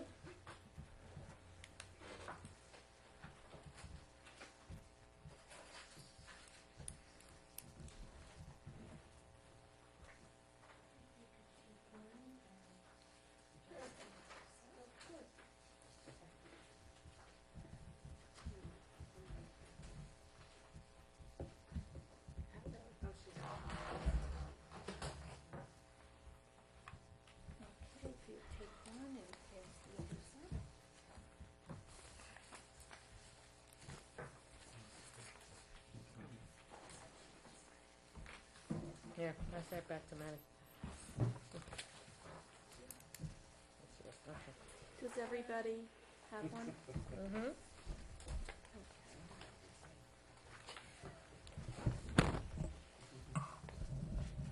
I want to thank you for the opportunity to speak to you tonight. Summertime is an exceptionally busy time in the tax office. It's the time, I've spoken to you before about how we always have 4 years that we're dealing with. And summertime is when they step up. So you could kind of think of it like a graduation. Everything moves to the next level. So the first thing that I wanted to talk about is this first chart that I have here. And this is the lien conversions. I know, Mr. Blaha, you've been very interested in the numbers. So what I wanted to show today was that this year our number of liens are down. We only had 96. What happens with this is I take all of the 2013 delinquent taxes And after June 30th, but no sooner than July 1st, we file a list of delinquent taxes with the county. And what that is, that's taking the prior year delinquent taxes, rolling them over into one lien. So if there was first half and second half school, that becomes a lien, along with the penalties and the fees. If it was town, county, and school tax, that gets combined together along with all of the penalties and fees. It becomes one lien. What that represents is the money that the town has already advanced to the county and to the school districts. Now we're the holder of the debt, and that earns 1% per month on top of all of the accumulated penalties and fees. Now, one of the things, because when I looked at this, our dollar value is way down. But I looked at it, and our really high years there are 2010, 12, and 13.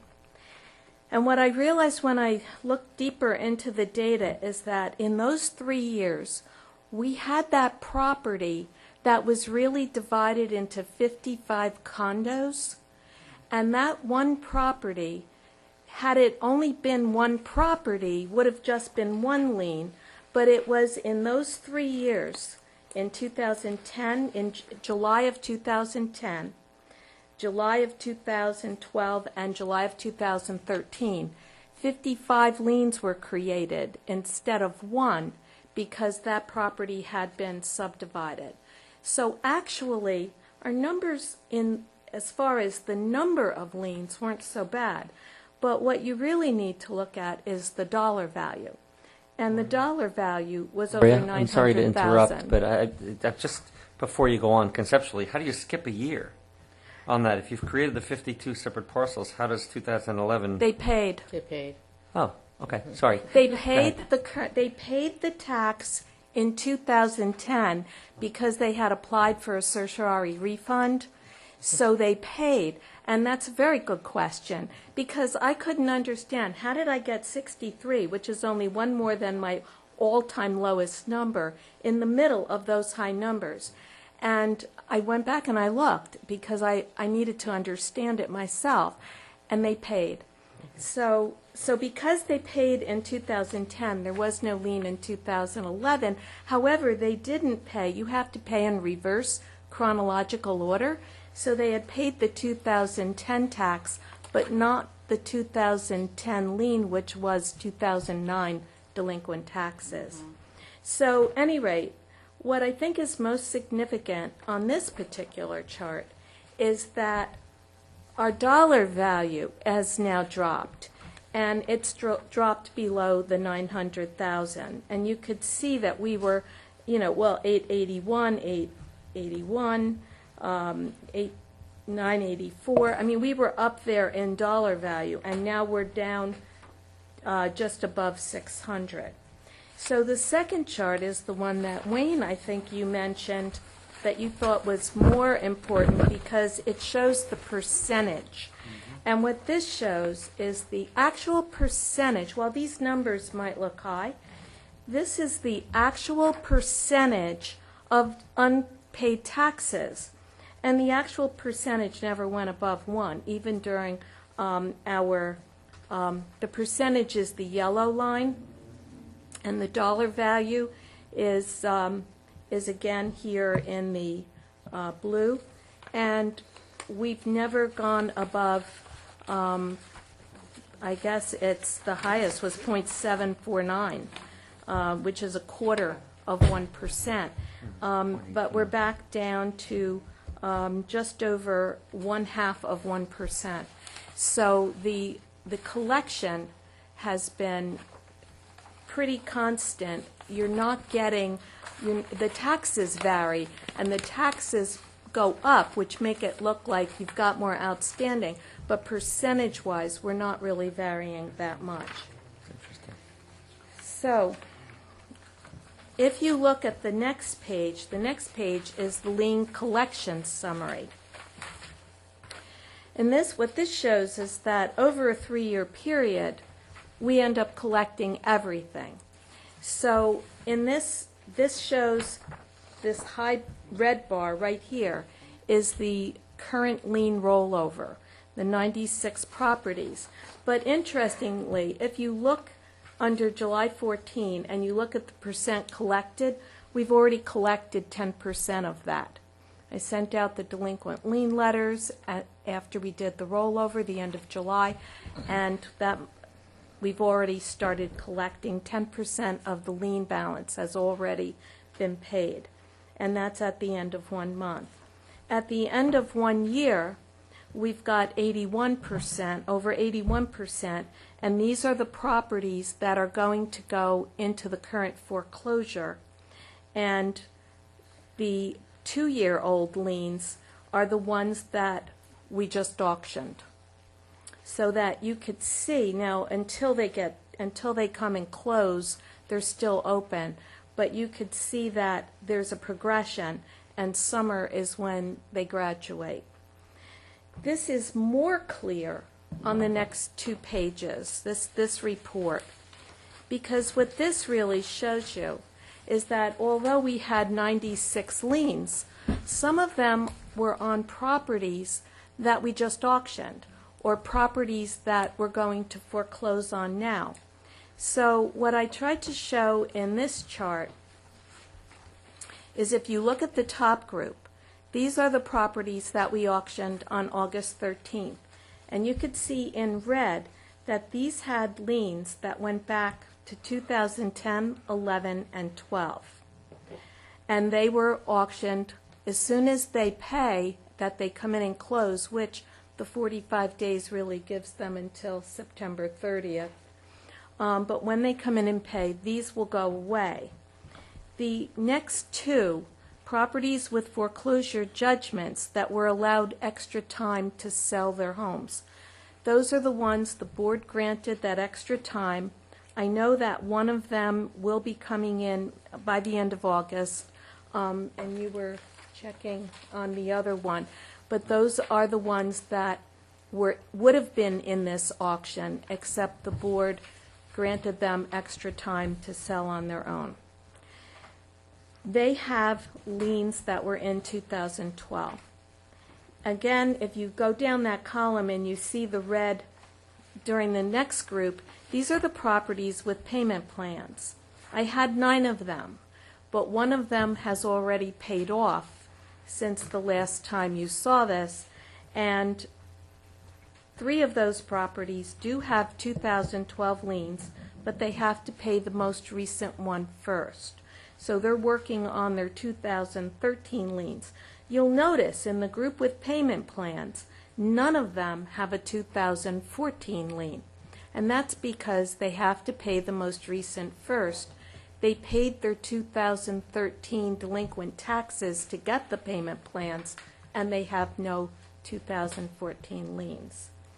So that group is, I have them in green because we know that they're paying. The next group, this is the group that's in this bar right here on this chart. The next group are the 12 properties remaining that have a 2013 lien that just graduated into the in rem state with, I ordered the title searches for the foreclosure. And this is the group that will be in the foreclosure. 2 of them, however, the 2 in pale blue, have promised to be in. You'll notice that both of them do not have a 2014 lien. They also have no 2013 delinquent taxes. They didn't roll over. They don't have payment plans, formal payment plans. But what they have done is paid everything with the exception of that one lien, and they've both promised to pay by the end of the month in order to avoid the attorney fees of the foreclosure. So I may be going forward with only 10 as opposed to last year's 45. Of course, last year's 45 was also beefed up by 10 properties by the same developer. So that's looking pretty good. So what we really had with the new lien rollover are 61 new properties, and it's real, instead of 96, it's really 61 now remaining properties that have new 2014 liens. Some of these names are very familiar because they have been in prior foreclosures, but these are the ones that have a year now to pay. So if we talk about the graduation, the ones that have numbers in red, that top group, we auctioned last week, and that auction, Jeff was there, you were there, Wayne, Sue, you were there. The auction was successful in that we found a buyer for all 3 properties, as opposed to last year when we couldn't get people to I hear your bid. room was pretty packed, yeah. Well, they had a lot Because of, last year, I think you said it was you. No. We had a couple of people last year. They We just had wouldn't 4. put their little paddles up. We had 4 we had- qualified bidders last year. Okay. And there were actually 2 interested in each property. But last year, what happened was It was the just State conflicts. Street property had federal and Right. state Right, it income was tax complicated. liens.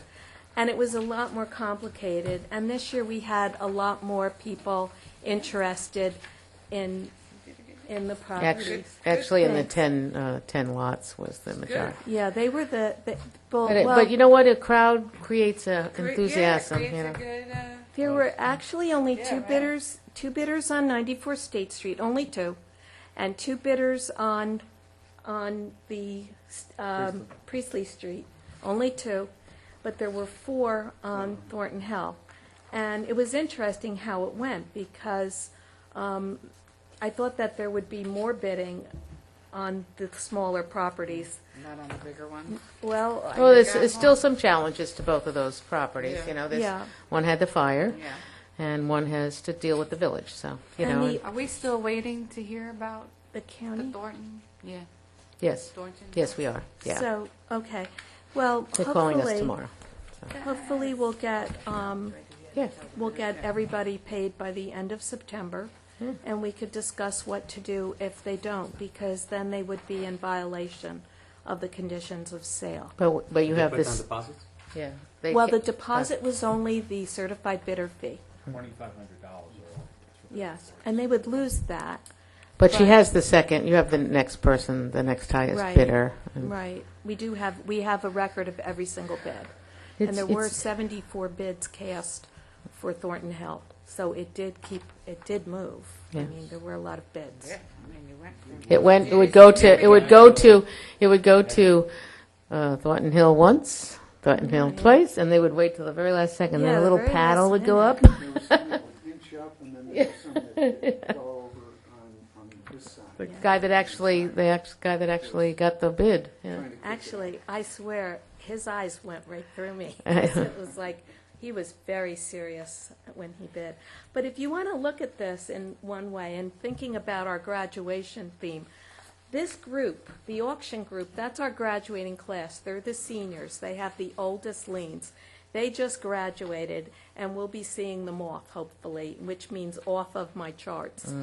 The second group, our payment plans, those are people who are, I love it when they come in, because the people with payment plans come in with a big smile every time, and we're always happy to see them. They're always happy to be with us. And one man said he liked coming in to pay. And I thought that was really unique, because 13 years ago he told me, I only pay when you make me. So I thought that was great, that he liked coming and liked paying taxes. That's a plus. So the next group would be our junior class. Our junior class is this group that are the 12 properties to be included in the foreclosure, but 2 may pay by the end of this month, leaving us the 10. That's our junior class. They're going to have 1 year left now to pay, and at the end of that year, in March, actually it's not really a year, they have until sometime in February, because we filed the paperwork in September. February is when the last date of redemption is, and then we get the judgment, which can take a month, and then we give them the last chance, as you did before, and you granted some more time to sell, or some people, I was able to find a mortgage company, and they paid, and then we'll auction those next year. Now, our sophomores are the 61 new properties with the 2014 liens. There were more, but like I said, 10% of the collection has already occurred.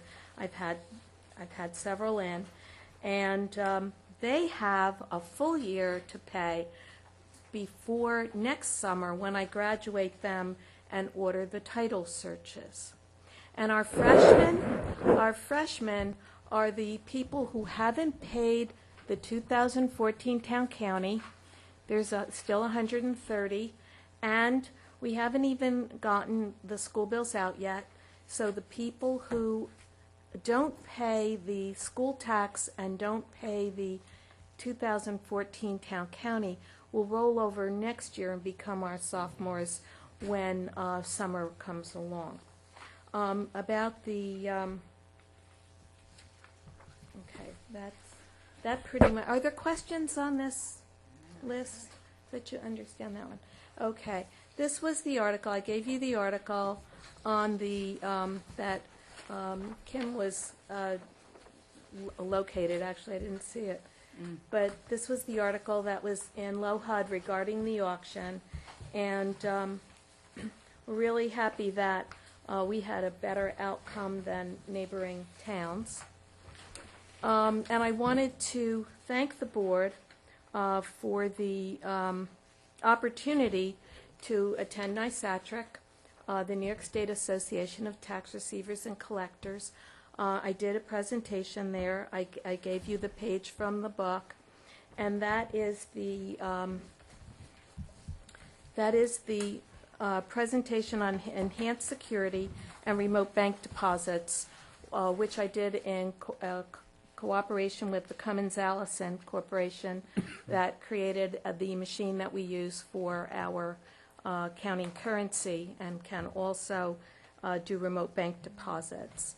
Now, another thing I forgot to bring down with me is the magazine, the Association of Towns magazine. I had an article in there I don't know if you noticed, but I did have an article in this particular issue.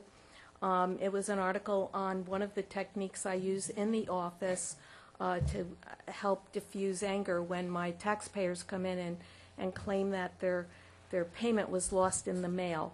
And I presented I had actually presented this in February when I taught the class for for tax receivers in the Association of Towns training school, and they asked if they could have that particular article, and they did publish it this time. And that's how, when you show people your bulletin board full of mail, and I got another one. Anne-Marie handed it to me today, and that was the 2 letters that came back today marked unclaimed, and the postmarks. What were the postmarks?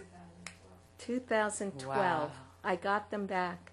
So they just have a place of prominence now. And when people say, I mailed it to you, I put it in the mail, I can say, I know, look at this. This is what happens to some of the mail. And some of the mail is in plastic bags, in little pieces, because on the back of that plastic bag it says, we know how important your mail is. And so I have that up there, and I show that to people, and they go from being angry to being kind of frustrated, but they're not angry at us anymore. If they mail it and it doesn't get to you, but it was postmarked, do they get charged a fee? Here's, if I don't have it, I have no way to, they have no way to prove that they did mail it on time. But what happens, sometimes I get a piece of it, and I can see the postmark. My favorite is this one that has 2 yellow stickers on it, and each yellow sticker says, I moved and left no forwarding address.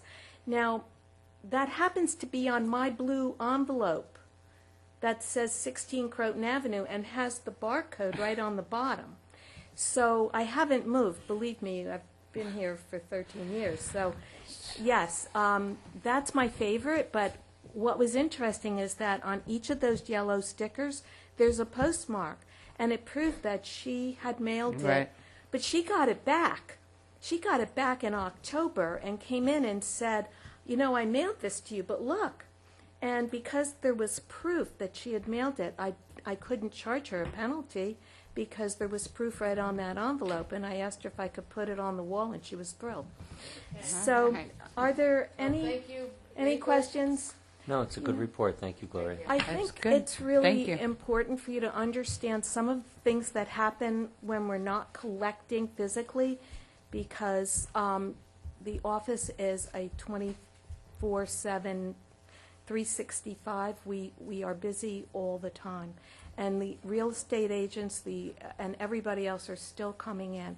Even if we're not getting a lot of payments, we still have traffic. Okay? Okay, thank you very much. Thanks, it was good, thank you. Okay, Maddie, let's talk about the 2015 budget process and schedule. Sure. So this past week, all of our departments got their budget request packets. So basically what they get is a sheet of what they spent in total in 2012 and 2013, as well as what their original budget was in 2014, what the adjusted was in 2014 so far, which means if we've made budget adjustments going forward, and then the year-to-date amount. And there's a date at the top of the report, so they're able to sort of project going forward, if I'm spending at this rate, what is it going to look like by the end of the year? And using that information, they compile estimates for what they think their expenses are going to be, along with the accompanying revenues in 2015. So they also get a sheet with a memo explaining to all of our department managers have been doing this for quite a while, but in case they need any guidance, if they have any capital projects that they're looking to do next year, they have forms that they're able to fill out, just sort of explaining to us what they project the cost to be, how they would expect it to be funded, what it would include in terms of purchasing, and so on and so forth. So everybody got that information last week. Now they have 2 weeks to get it all back to me. So by the end of the month of August, we should have everybody's requested information. We are, just as we have the past 2 years, starting very early. We're definitely building in some cushions along the way. It is a state-mandated timeline when we have to have the tentative budget into the clerk's office, as well as we have to have the official budget adopted. So all this has to be done by December 20th, including filing the tentative budget, the announcement of the public hearing on the budget, and then the adoption.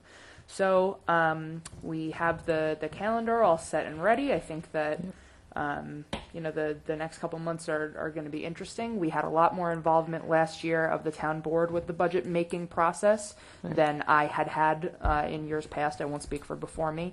So I'm sort of looking forward to doing that again this year. And we have some adjustments that we'll be bringing to you, that some shifting around of things, and looking at different ways of performing the same functions and getting the job done with different structures. So we're Can I have a copy of what it is that the department heads get, so I can get familiar with what that looks absolutely. like?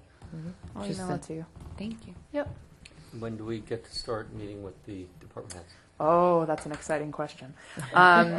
So I've given myself 2 weeks to plug everything into the budget, at which point we'll start having meetings with the department managers. So basically what I'll do after I receive everybody's input is put together a schedule. We usually try to do them back to back, like 9, 10, 11, 12, something, like that. And so then I'll certainly, give that schedule out to you guys, and then we can, plan So which ones you'd like to attend. And mid to late September. Yeah. Mid to late September. So That's exciting. But it is exciting, and then it's exciting some of the opportunities that we have, and we'll talk about some of those with you as they become more into reality, because we sit with Dale and Tom and throw out ideas and stuff. You're talking about opportunities to spend or opportunities to save? I never like to spend. Don't you know that? Okay. I like the way that sounds. But you have to spend money to, to give the services. So it's still supplying all the services, but And our tax cap this year has some interesting, yeah. I don't want to say complications, but Complexities. more complexities than before. Yeah. So it's going to be interesting to see how we But pull we- this off again. Yeah, yep. We will. So we'll give you lots of data, lots of stuff, and go over stuff with you. It is an exciting year. It is an exciting year. We have some changes happening. So How's the mortgage revenues? actually, everything's coming in excellent. We're ahead in our sales tax revenue. I think we're at 57%. No, it's every quarter. Every quarter. And our mortgage tax, we are ahead of in two. So if we can hold out, if you guys keep selling those houses, I'm then glad you said mortgage tax, just to remember that, because we need to talk about the mortgage recording tax in the future. Okay. You just caught me on something, All right. Noted. how disbursements of it. and how it's legal. Yeah. Yeah, no, it is legal, but there are some conversations that have happened about it, and so I think we can Well, talk if about that. if somebody changes the law, then we can look at it. But so anyway, because just like we did the cable franchise tax and everything. So anyway, that's very good. And so we're going to go into executive session for legal advice. And I want to say this was an extremely productive meeting. I thought this was one.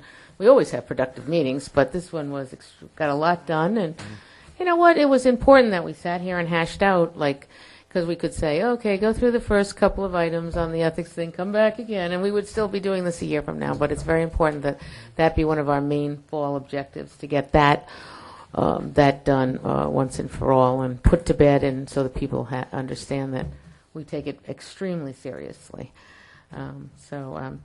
I'd like to adjourn into executive session for legal advice. Motion to adjourn to executive session for legal advice. Second. All those in favor? Aye. Thank you. Have a wonderful week. We'll see you next week, 16 Croton Avenue, for a legislative session. It will be August. Oh my gosh, Spring Street Courthouse. What's the date, Maddie? It's the 26th. 26th of August, and then the next week we will meet it will be the last meeting in August, and then we meet in September, right after Labor Day. And Labor Day is very early. Get your children ready for school. And We've got, as I recall, 2 5 Fridays. Tuesdays. Fridays or Tuesdays? So Saturday, September is one of them, right? September we do have we do have 5 Tuesdays in September. However, we are having our town hall meeting on our 5th Tuesday, as you recall from the last time. It is the next one after that. Yeah, the next one after that, I believe. I don't know if there's one in October or November, but definitely in December, 30th is a 5th Tuesday, and we will not be meeting. It will be the day before New Year's Eve, so we will not be meeting on that Tuesday. But as you recall from last meeting, the only Tuesday that the library had available for our fall town hall meeting was the 30th. So, and we have so much work we're getting done, so anyway, have a great week, and we'll talk soon. Bye.